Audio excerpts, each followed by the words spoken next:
Halo, assalamualaikum warahmatullahi wabarakatuh.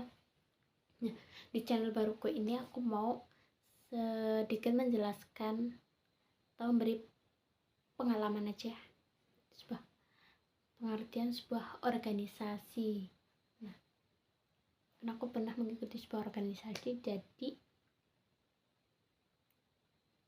sedikit masih ingat tentang organisasi.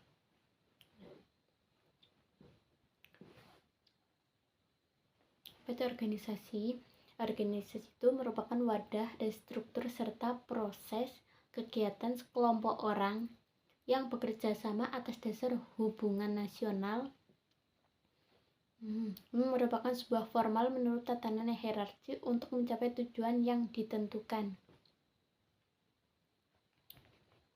Lebih simpelnya itu, organisasi adalah sebuah sistem kerjasama dari kelompok orang untuk mencapai tujuan bersama.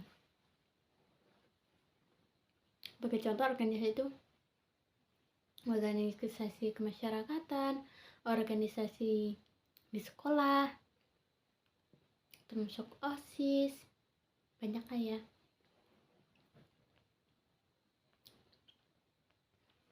Organisasi itu bukanlah sebuah tujuan, melainkan hanya alat untuk mencapai tujuan atau alat untuk melaksanakan tugas pokok.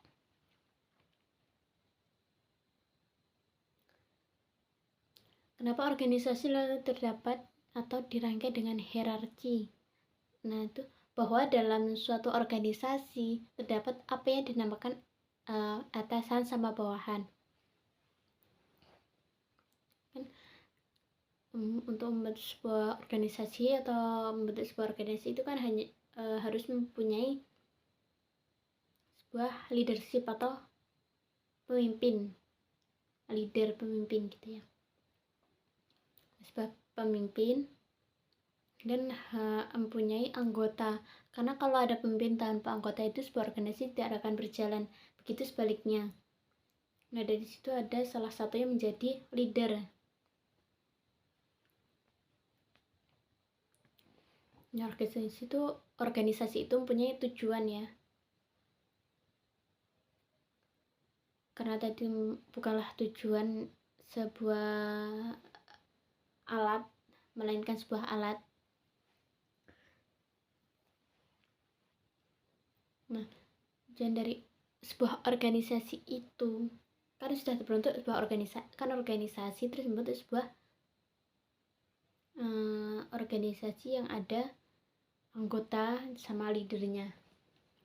Itu di dalam situ memiliki tujuannya itu koordinasi atau integrasi atau pembaharuan hingga menjadi kesatuan yang utuh dan bulat, simplifikasi atau penyederhanaan, mekanisasi cara kerja.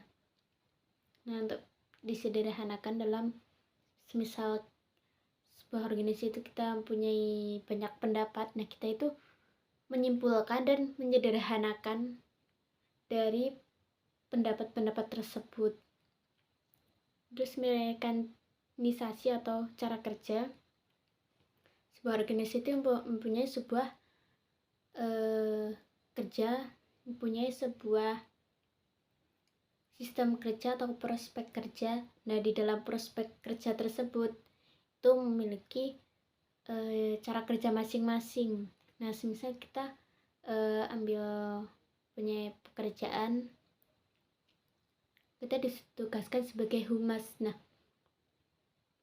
bagaimana kita cara menjalankan humas atau hubungan antar masyarakat ya? Yaitu kan kita harus bagaimana caranya public speakingnya, bagaimana kita cara mengajak orang lain untuk mengikuti organisasi itu. Nah, di sini ada juga namanya manajemen pengelola organisasi. Nah, di dalam pengembangan manajemen itu sebuah usaha perencanaan untuk meningkatkan efektivitas organisasi secara menyeluruh dengan memperhatikan berbagai tuntunan tuntutan lingkungannya. Nah, fungsi manajemen adalah satu planning atau perencanaan. Nah, hal yang esensial harus dilakukan oleh seseorang manajer untuk menentukan apa yang harus dilakukan oleh semua petugas, kapan, siapa, di mana, kenapa, dan bagaimana melaksanakannya. Nah, kita harus mempunyai planning seperti itu ya. Misalnya sebuah manajer. Nah, sebuah manajer itu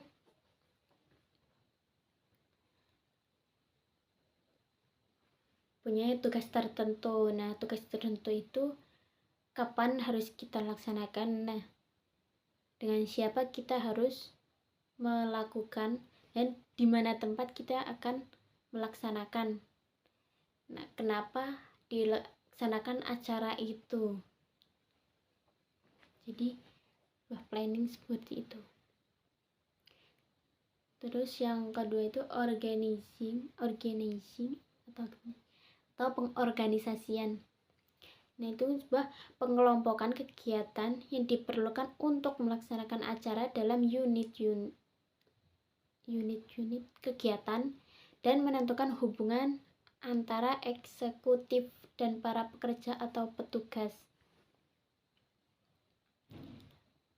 Nah, itu harus membentuk sebuah organisasi. Nah, di dalam sebuah organisasi itu kan kita memiliki sebuah tujuan di dalamnya kan ya, ada tujuan. Nah, tujuannya itu kita untuk membuat sebuah rencana atau apa gitu kan ya. Nah, itu harus mempunyai atau menentukan hubungan antara eksekutif dan para pekerja atau petugas yang kita tuju.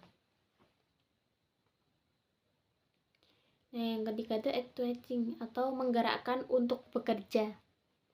Seorang manajer menggerakkan kelompok secara efektif dan efisien ke arah pencapaian tujuan dengan cara memberikan instruksi, komunikasi, motivasi, perundingan. Tanpa menggerakkan untuk bekerja,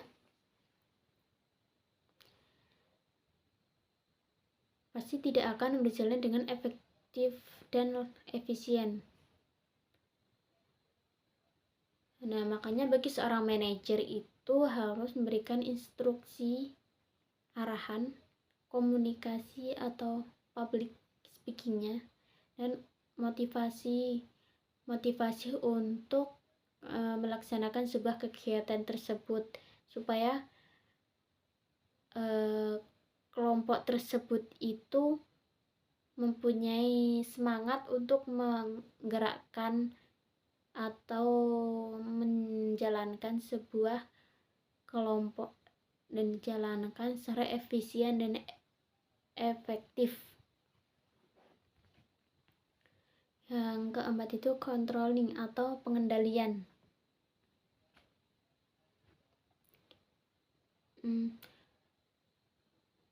Nah, melihat serta memperhatikan bahwa hasil pelaksanaan itu sesuai dengan rencana atau berhubungan dengan pembuatan standar dasar pertimbangan orang-orang dalam membuat standar, membandingkan antara hasil yang nyata dengan tindakan korektif yang diperlukan bila di dalam mencapai tujuan itu tidak sesuai dengan rencana.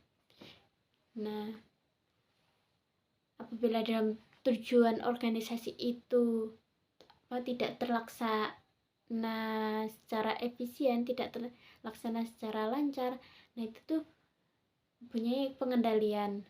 Nah, bagaimana cara kita dalam melakukan hal itu bisa terkendali lagi, bisa sesuai dengan rencana kita gitu ya jadinya.